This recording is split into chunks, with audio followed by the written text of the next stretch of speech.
Hello everyone. Welcome back to Online Help Guide. Today, in this video, I will be showing you how to turn off remix for specific reel on Instagram.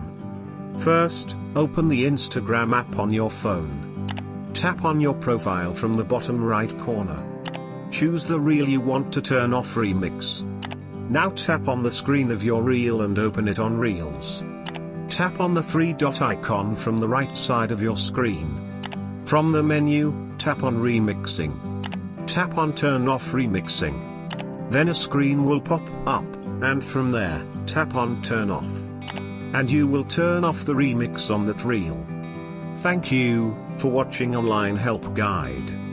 Hope this video was helpful and you're able to turn off remixes for a specific reel on Instagram. If you like our video, then don't forget to hit the like button on our video and comment down if you have any question or feedback. Also, if you are new to our channel, please subscribe and hit the bell icon to our channel.